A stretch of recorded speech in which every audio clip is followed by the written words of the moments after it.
اور ان کے اس وقت ہندوستان کی اسٹیبلشمنٹ کے اندر یہ شرائط کر چکے ہوئے ہیں.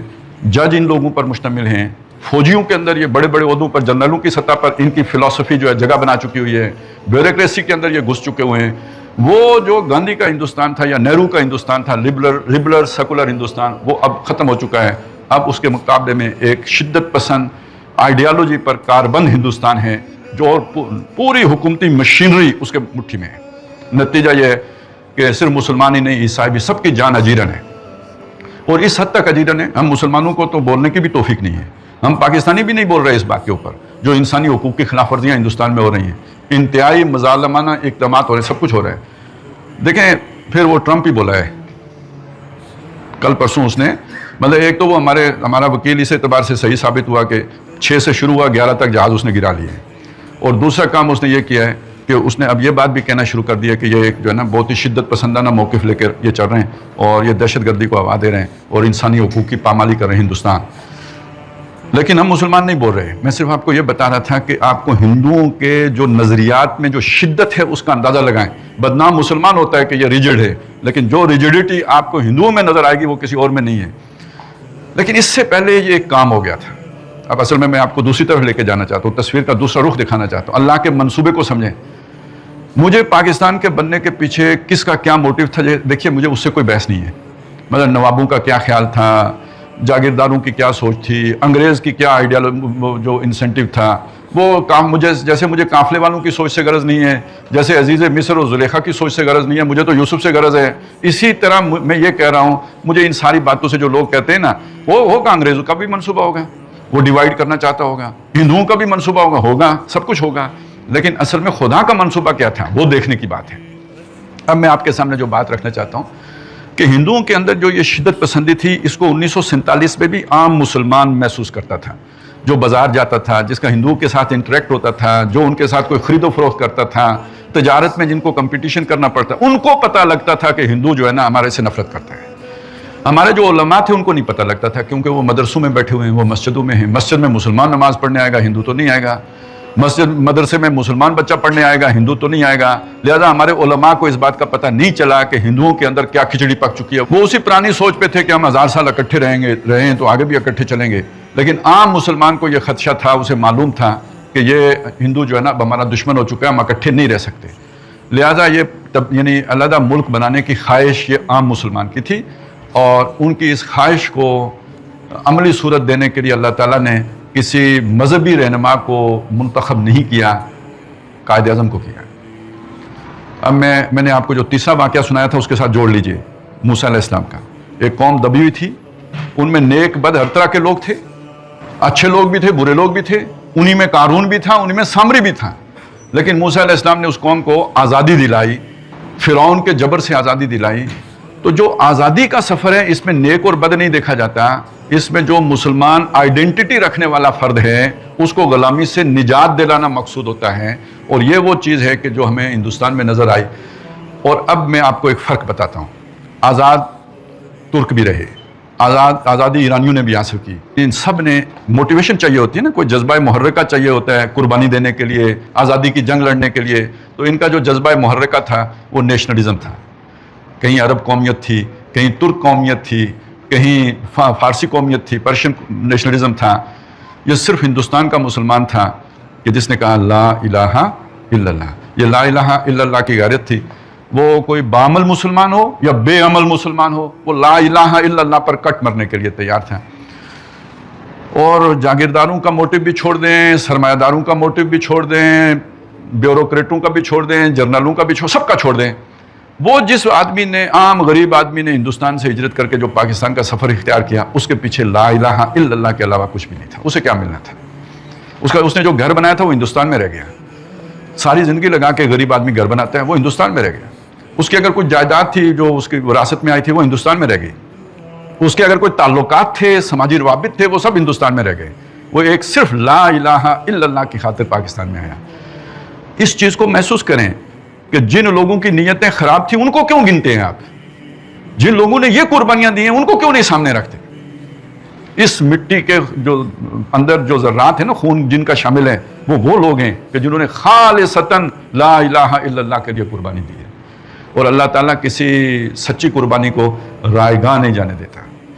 تو میں کہتا ہوں اس پورے جیسے وہ منصوبہ ہے نا جو میں نے آپ کو سنایا، اس طرح اس منصوبے کو دیکھیں. اللہ نے اپنے دین کو غالب کرنا تھا، اس کو غالب کرنے کے لیے کچھ طاقت چاہیے تھی. وہ طاقت بنانے کے لیے اللہ نے کہاں سے 400 سال سے، یہ پورا میں نے سفر آپ کے سامنے رکھا ہے، تنکا جمع کر کے تو پھر ایک ملک آزاد کر دیا. اس میں ایک اور بھی چیز سامنے رکھا کرتا ہوں، ابھی میں صرف اسے جو ہے نا صرف اشارہ کر دوں گا کہ یہ جو تحریک دیوبند کی تھی اور جو تحریک علی گڑھ کی تھی، اس کا بھی کنٹریبیوشن ہے. انہوں نے محفوظ کیا. میں اس وقت اس کی تفصیل میں نہیں جاؤں گا، میں نے دوسری تقریروں میں بیان کیا ہوا ہے، اگر آپ کو دلچسپی ہوئی تو دیکھ لیجئے گا. لیکن اگر یہ دونوں تحریکیں نہ اٹھتی اپنی اپنی جگہ پہ تو پھر بھی پاکستان نہیں بن سکتا تھا. صرف علی گڑھ کا کنٹریبیوشن نہیں ہے، دیوبند کا بھی کنٹریبیوشن ہے، اس لیے کہ لا الہ الا اللہ کا جذبہ انہوں نے زندہ رکھا تھا. تو انہوں نے مسلمانوں کو کا نام جو ہے باقی رکھا ہے، ایک اجتماعیت باقی رکھی. یہ دونوں چیزیں مل کے تو تحریک پاکستان کی بنیاد پڑی ہے، اور یہ لا الہ الا اللہ کی بنیاد پہ ایک ملک بنا. 1947 میں یہ ملک آزاد ہوا، اور اس کے ساتھ جو لوگ اس کے حکمران بنے، ابتدائی دور کے بعد کوئی اس کا مخلص نہیں تھا. بدقسمتی سے ذاتی مقاصد تھے جو ملک سے حاصل کیے گئے، صاحبان اقتدار نے حاصل کیے، اس کے ساتھ اخلاص کا معاملہ نہیں رکھا. لیکن کوئی ایک بات کوئی ایسی تھی کہ ہر ایک نے اس کو بچا کے رکھنے کی کوشش ضرور کی، جس کے نتیجے میں جو دنیا کے حکمران ہیں ان کی نظروں میں وہ گرتے رہے. 7-8 سال حکومت کی، اس کے بعد انہوں نے گرا دیا. اب آپ دیکھیں ادھر کے مقابلے میں آپ اگر دیکھیں گے نا، مصر میں ایک طویل عرصہ جمال عبد الناصر رہے گا، ایک طویل عرصہ یاسر آپ کو ملے گا انور السادات، ایک بہت لمبا عرصہ آپ کو حسنی مبارک نظر آئے گا. یہاں 10 سال کا پیریڈ زیادہ سے زیادہ آپ کو نظر آتا ہے. ایوب خان ان کا ایجنٹ تھا، لیکن ایوب خان کو اتارنے والے بھی وہی تھے، بھٹو صاحب کو لانے والے بھی وہی تھے، بھٹو صاحب کو گرانے والے بھی وہی تھے. اس کے بعد جو آتے رہے جاتے رہے سب وہی لاتے رہے، وہی لے جاتے رہے. یہاں تک کہ پرویز مشرف صاحب بھی انہی کے جو ہے نا بل پہ ناچا کرتے تھے، اور انہی کی وجہ سے اتارے بھی گئے. یہ کیا چکر ہے؟ یہ وہ چکر ہے کہ جو پاکستان کی عسکری طاقت تھی اور جو پاکستان نے رفتہ رفتہ ایٹمی ٹیکنالوجی حاصل کی، اس میں کسی حکمران نے کمپرومائز نہیں کیا. اس لیے اسے انہوں نے آخر میں جا کے کہا یہ پاکستانی ڈبل گیم کرتے ہیں. تو گویا پاکستان کی یہ ساری جو 47 سے لے کے 2025 تک جو بچت ہوئی ہے، یہ ڈبل گیم سے ہوئی ہے. اس ڈبل گیم کو قرآن مجید کی روشنی میں دیکھیں، اسے منافقت کہتے ہیں. لیکن یہ کہ بہرحال وہاں سے لے کے یہاں تک ہمیں یہ منافقت لے کے آ گئی، وگرنہ ہمارا بہت پہلے ہی کام تمام ہو جاتا تھا. ان جو دنیا میں جن کے پاس اختیار ہے نا، جو امریکہ کو بھی کنٹرول کرتے ہیں. 1967 میں بن گوریان نے یہ کہا تھا کہ ہمیں عربوں سے کوئی خطرہ. بن گوریان وزیر اعظم ہے، یا یوں سمجھ لیجئے ان کا قائد اعظم ہے اسرائیل کا. اس نے یہ کہا تھا کہ ہمیں عربوں سے کوئی خطرہ نہیں، ہمیں اگر کوئی خطرہ ہے تو پاکستان سے ہے. اور اس کی 2 چیزیں، ایک اس کا جو نظریاتی اساس ہے وہی لا الہ الا اللہ، اور دوسرا جو اس کی عسکری طاقت ہے. اس کے 4 سال کے بعد پاکستان توڑ دیا گیا، لیکن مغربی پاکستان بچ گیا، اور یہ ایٹمی طاقت بھی بن گیا. اور جب سے ایٹمی طاقت بنا تب سے اس کو مزید توڑنے کی سازشیں شروع ہو گئی. بالآخر آخری جو وار تھی نا وہ انڈیا نے کرنی تھی، اور جو آخری وار تھی وہاں سے اللہ تعالیٰ نے ہمیں ظاہری طور پر بھی اٹھانا شروع کر دیا. یعنی دنیا اس بات کی منتظر تھی کہ پاکستان اس کے نتیجے میں ختم ہو جائے گا، اور ٹرمپ نے بھی کہہ دیا تھا کہ یہ 5000 سال سے لڑ رہے ہیں، یعنی ہم ان کے پھڈے میں ٹانگ نہیں اڑائیں گے، جو مرضی ایک دوسرے کے ساتھ کریں. 4 دن کی جنگ کے بعد ٹرمپ صاحب دوڑے آئے، نہیں بس اور نہیں، بس ختم، جنگ ختم کرو. اور ہم نے فوراً کہا جی ٹھیک ہے، آپ کہتے ہیں تو ہماری ختم. انڈیا یہ بات ماننے کے لیے نہیں تیار ہوا. اپیل انہوں نے کی، لیکن بعد میں اس کا اعتراف نہیں کیا. اللہ نے ٹرمپ کے دل میں جو ہے نا وہ کوئی ایسی مودی صاحب کی نفرت پیدا کر دی. پھر ٹرمپ نے جو ڈرم بجایا ہے نا، کہ وہ ابھی تک جو ہے نا پیٹی جا رہا ہے. تو ہمارا دیکھیں 1 سال کے اندر جس پاکستان کے چہرے کے اوپر دہشت گردی کا داغ لگا ہوا تھا، جس کے پاسپورٹ کو دیکھتے ہی لوگ کتے بلا لیتے تھے، پاکستانی آیا ہے ضرور ہیروئن ہی لے کے آیا ہوگا، جس کی داڑھی دیکھ کے لوگ جو ہے نا وہ فلائٹ ترک کر دیتے تھے کہ اس نے جاتے ہوئے پھٹ ہی جانا ہے، ساتھ خواہ ہم بھی مارے جائیں گے. صرف 1 سال کے بعد اللہ تعالیٰ نے اس کے چہرے کا بالکل ایک نیائی روپ دے دیا ہے. ساری دنیا کے لیے جو ہے نا منمونا ہو گیا ہے. ادھر سے بھی فون آ رہا ہے جی امن کا سفیر پاکستان، ادھر سے بھی فون آ رہا ہے امن کا سفیر پاکستان. دیکھیے پرسپشن چینج کرنے میں دنیا کتنے فنڈز لگتے ہیں، کتنی محنت کرنی پڑتی ہے، کتنی لابیاں ہائر کرنی پڑتی ہیں، اور کتنا وقت لگتا ہے. اور یہاں راتوں رات پرسپشن بدل گیا، کسی کا منصوبہ نہیں. میں کہوں آصم منیر کا منصوبہ تیار ہے، گاپی ہے، وہ ہر ایک اپنے پڈے میں پڑا ہوا ہے، کسی کا کوئی منصوبہ نہیں ہے، یہ اللہ کا منصوبہ ہے۔ اگر یہ بات ہم نہیں سمجھتے تو پھر ہمارا اللہ پر گویا ایمان ہی نہیں ہے نا، بلکہ ہماری آنکھیں ہی نہیں کھلی، ہمیں نظر ہی نہیں آ رہا کیا ہو رہا ہے دنیا میں۔ اور دوسری بات، عالم اسلام نے پاکستان کی یہ لا الہ الا اللہ والی حیثیت کو نا پسند نہیں کیا تھا، کبھی بھی پسند نہیں کیا تھا۔ یہ بات آپ کے سامنے شاید اس طرح پہلے نہ آئی ہو، یعنی جب مسلمان پاکستانی لیڈر جا کے اسلامی برادری کے درمیان بیٹھتے تھے نا تو وہ ہنستے تھے ہمارے لیڈروں کے اوپر کہ اسلام کے پیروکار تو ہمیں، یہ تو عرب میں اترا ہے، یہ تمہیں اسلام کا مرچ مسالہ زیادہ لگ گیا کیا؟ دوسری تقسیم ہے ہمارے عالم اسلام میں عرب کی اور عجم کی، اور یہ جو ایرانی انقلاب سے پہلے ایران والے یہ کہتے تھے کہ عربوں سے کہتے تھے کہ جو عجم کے رہنما ہیں وہ ہم ہیں، عجم کا جو اسلام ہے اس کے ریپریزنٹیٹرز ہم ہیں۔ یہ پاکستان بیچ میں کدھر سے آ گیا؟ گویا ہمیں کوئی حیثیت عالم اسلام میں بھی دینے کے لیے تیار نہ تھا، نہ عربی نہ عجمی۔ ایک سال کے اندر اندر یہ کیا ہوا، عربیوں کے بھی ہم جو ہے نا وہ معتبر علیہ ہو گئے، ہمارے پہ اوپر یہ اعتبار ہے، اور عربوں کو بھی نظر آتا ہے کہ کوئی اگر ہمارا دفاع کر سکتا ہے نا تو پاکستانی ہے۔ گویا جس رول کے لیے اللہ تعالیٰ نے پاکستان کو بنوایا تھا، جیسے اللہ تعالیٰ نے موسیٰ علیہ السلام کو پروان چڑھایا فرعون کے دربار میں، اور پھر ایک دن وہ رول آ گیا جو انہوں نے ادا کرنا تھا، جیسے اللہ تعالیٰ نے یوسف علیہ السلام کو چلایا، کئی مراحل سے گزارا، اور آخر میں پورے بنی اسرائیل سارے کے سارے کو مصر پہنچا دیا، اور یوسف علیہ السلام کی زبان سے نکلا ان ربی لطیف لما یشاء، بے شک میرا رب جو ٹھانتا ہے بہت باریکی سے کر گزرتا ہے۔ وہ اب پاکستان کو اللہ تعالیٰ نے اس جگہ پہ لا کے کھڑا کر دیا ہے، اب وہ اس کا ایک انٹرنیشنل رول وہ ہمارے سامنے آ رہا ہے، مسلم برادری کو متحد کرنے کا رول ہمارے سامنے آ رہا ہے۔ دیکھیں ابھی امریکہ اور اسرائیل کی سازش تو یہ تھی کہ ایران اور عرب آپس میں لڑ پڑیں، ہم پیچھے ہٹ جائیں گے، جب دونوں نڈال ہو جائیں گے تو ہم صلح کروانے آ جائیں گے۔ یہ پاکستان ہے جس نے امریکہ اور اسرائیل دونوں کی سازش کو ناکام بنایا، اور عربوں کو ایران کے ساتھ لڑنے نہیں دیا، ایرانیوں کو بھی روکا، سعودی عرب کو بھی روکا۔ دوسری بات یہ ہے، اسی کے ساتھ یہ بھی سمجھ لیں پاکستان نے ایک نیا کام شروع کر دیا ہے، اور وہ نیا کام یہ ہے اسرائیل سے امریکہ کو دور کرنے کا کام۔ یہ اگر معاہدہ ہو جاتا ہے تو اس کا نتیجہ کیا نکلے گا کہ امریکہ اور اسرائیل کے درمیان لازماً پھڈا پڑے گا۔ گویا جو اس کے چھپر سایہ ہے نا وہ اس کے اوپر سے ہٹانے کی کوشش پاکستان نے شروع کر دی ہے۔ تیسرا کام پاکستان اس کے سر پہ جا کے بھی بیٹھ گیا ہے۔ ان ساری چیزوں کو سامنے رکھیں تو یہ بالکل واضح اشارہ ہے کہ جس مقصد کے لیے اللہ تعالیٰ نے اسے پروان چڑھایا، ہر ایک نے اسے کھانے کی کوشش کی، لیکن اللہ تعالیٰ نے اسے بچا کے رکھا، کوئی اس کا ہمدرد نہیں تھا، پھر بھی اللہ نے اسے ڈوبنے نہیں دیا، اسے ایٹمی طاقت بنا دیا۔ اب اس سے وہ کام لینے کے لیے اللہ تعالیٰ اسے لانچنگ پیڈ کے اوپر لے آیا ہے، جس کام کے لیے کہ اللہ تعالیٰ نے اسے بنایا تھا۔ اب اس سب کے نتیجے میں ایک بات سمجھ لیجئے، ابھی ہمارے سامنے وہ شعور نہیں ہے، ہمارے ملک لیڈرشپ کے سامنے، کہ پاکستان کا اصل رول کیا ہے۔ میں وہ اب آپ کے سامنے رکھتا ہوں۔ یہ تو پہلا مرحلہ ہے کہ مسلمانوں کو متحد کرنا، لیکن اصل جو کام ہے وہ کیا ہے؟ پاکستان کے بارے میں قائد اعظم نے فرمایا تھا کہ ہم یہ ملک اس لیے حاصل کرنا چاہتے ہیں تاکہ دنیا کو اسلام کے اصول حریت و اخوت و مساوات کی جھلک دکھا سکیں۔ اب یہ کیا چیز ہے میں آپ کو سمجھا دوں۔ میں نے آپ کو بتایا کہ کتنے راتوں رات ہمارا جو ہے نا تصور ہمارے بارے میں بدل گیا، پرسیپشن بدل گئی۔ کیوں؟ ہم امن کے سفیر بنے۔ یہ امن کوئی ایسی چیز ہے جو دنیا کو بہت اچھی لگتی ہے، یہ اصل میں فطرت ہے، فطرت انسانی ہے، وہ جنگ کو پسند نہیں کرتا، امن کو پسند کرتا ہے۔ ابراہیم علیہ السلام نے جب اپنی ذریت لا کے آباد کی تھی مکے میں، جو دعا مانگی تھی اس میں پہلی بات رب اجعل ھذا بلدا آمنا، اے میرے رب اس شہر کو امن کا گہوارہ بنا۔ باقی باتیں بعد میں، امن پہلے ہے۔ امن انسانیت کے لیے ایک بہت ہی اپیلنگ چیز ہے، تو جب پاکستان نے امن کے لیے کام کیا تو دنیا نے پسند کیا۔ دیکھیں امن کو جو گارنٹی کرنے والی شے ہے وہ عدل ہے، جسٹس۔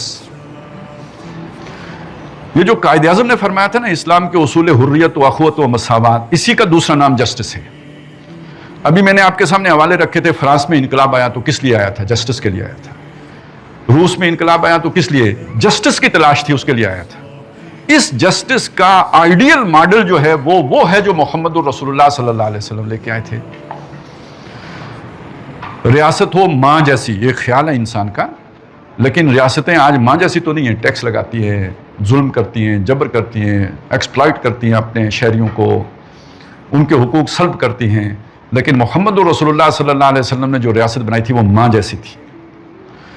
تو دنیا جس ریاست یعنی عوام الناس، وہ کوئی بھی ہو، ہندو ہو، سکھ ہو، عیسائی ہو، کوئی ہو، وہ جس آئیڈیل نظام کی تلاش میں ہے، وہ ریاست ہو ماں جیسی، تو اس ریاست کا نقشہ مدینہ ہے جس کے لیے پاکستان بنا تھا کہ آج کے دور میں ایک ماڈرن اسلامک اسٹیٹ کیسی ہوتی ہے اس کا نمونہ دنیا کو دکھائیں گے۔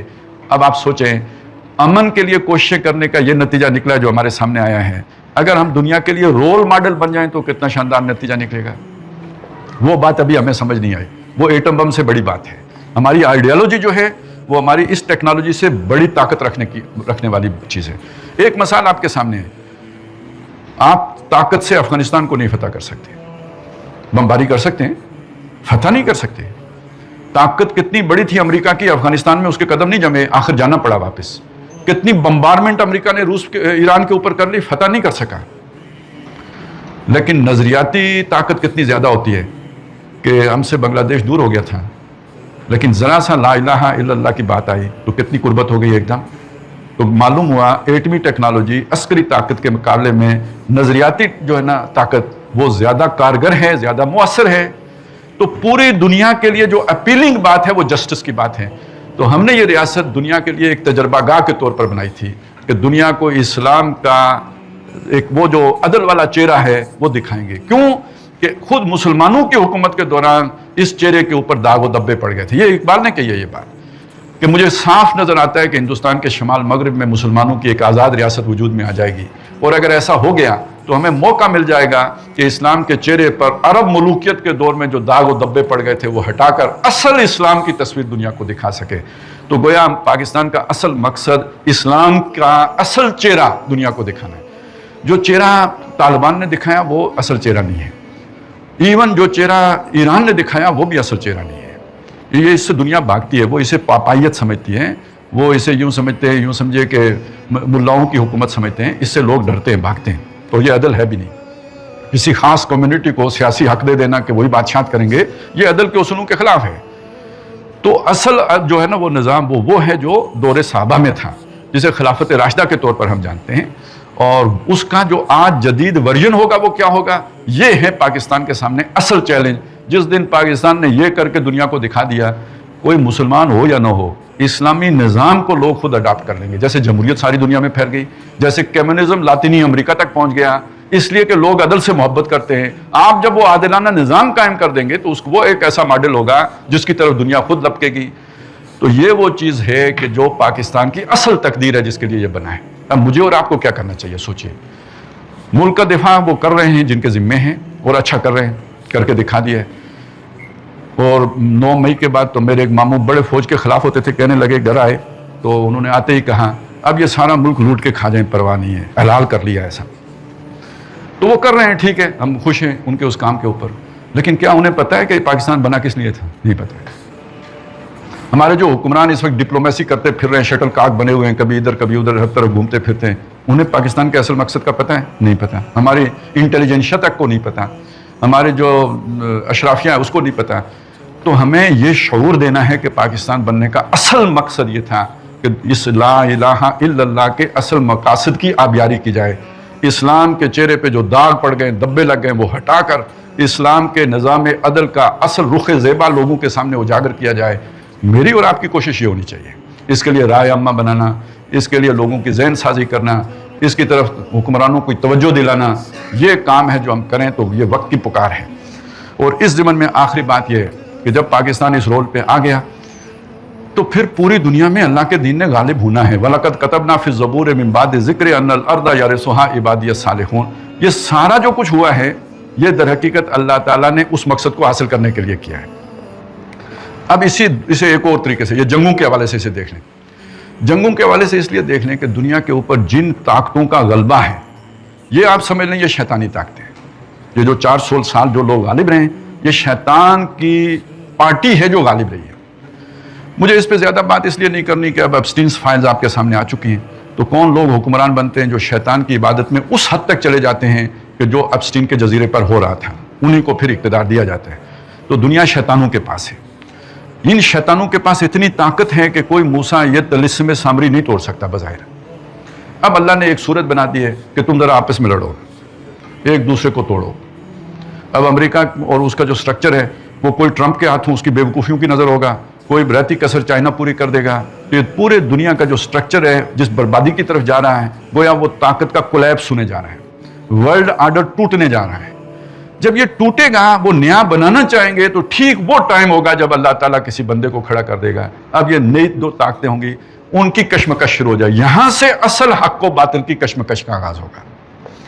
اور میرے خیال میں یہ وہ موقع ہوگا جب اللہ تعالیٰ حضرت مہدی کو ظاہر فرمائیں گے. اور 7 سال کی ان کی جو جنگ ہوگی اس کے نتیجے میں پورے جزیرۃ العرب سے، یہ پورا جو خطہ ہے، یہ ایران، عراق سمیت، بلکہ شام، اس سے آگے قسطنطنیہ تک، یہ سارا علاقہ مسلمان جیت چکے ہوں گے اور عیسائی فوجیں پسپا کی جا چکی ہوں گی. تو اب دجال جو ہے نا غصہ کھا کے نکلے گا، کیونکہ اس کا منصوبہ خراب ہو گیا. جو اس نے پلان کیا تھا وہ ناکام ہو گیا. اور اس موقع پر اس کے مقابلے میں پھر بعد میں 1 سال بعد تقریباً، جب چند دنوں کے بعد حضرت مسیح علیہ السلام اتریں گے اور ان کے ہاتھوں دجال قتل ہوگا. لیکن حضرت مہدی کی مدد کرنے کے لیے فوجیں کہاں سے جائیں گی؟ یہ بھی حدیثیں موجود ہیں کہ ان کی مدد کے لیے فوجیں مشرق سے آئیں گی. وہ حدیثیں میں اس وقت آپ کو نہیں سنا رہا، صرف اقبال کا شعر ہی سنا دیتا ہوں. لوگوں کو بہت تکلیف ہوتی ہے، پتہ نہیں کیوں پاکستان سے اتنی جلن ہے. شیطان کو شاید اتنی نہیں ہو جتنے خود پاکستانیوں کو ہے. اور وہ اقبال کا شعر ہے کہ میرے عرب کو آئی ٹھنڈی ہوا جہاں سے، میرا وطن وہی ہے، میرا وطن وہی ہے. اور یہ حدیث میں ہے کہ وہ جو فوجیں آئیں گی وہ موالی میں سے، مسلمانوں کے دوست جو ہوں گے، یعنی عربوں کے جو دوست ہوں گے، وہ عربی نہیں ہوں گے، اجمی ہوں گے. وآخرین منہم لما یلحقوا بہم ہوں گے. اور وہ اسلحے کے اعتبار سے بھی اور جنگی مہارت کے اعتبار سے بھی حضور نے وہ عربوں کو مخاطب کر کے کہا کہ تم سے بہتر لوگ ہوں گے. اور جب وہ چل پڑیں گے تو ان کے جھنڈے رستے میں کوئی روک نہیں سکے گا جب تک کہ ایلیا میں لا کر ان کو گاڑ نہ دیں، یعنی یروشلم میں لا کر اپنے جھنڈے گاڑ دیں گے. اپنے دین پر، اپنے دین کے اصولوں پر جو کمپرومائز نہیں کرے گا وہی سروائیو کرے گا. وہ دور آ گیا ہے جب اللہ نے سارے شیطانوں کو مٹا دینا ہے، خبث اور خباثت کا خاتمہ کرنا ہے، اور طیب کو اللہ نے اجاگر کرنا ہے. اقول قولی ھذا واستغفر اللہ لی ولکم ولسائر المسلمین والمسلمات.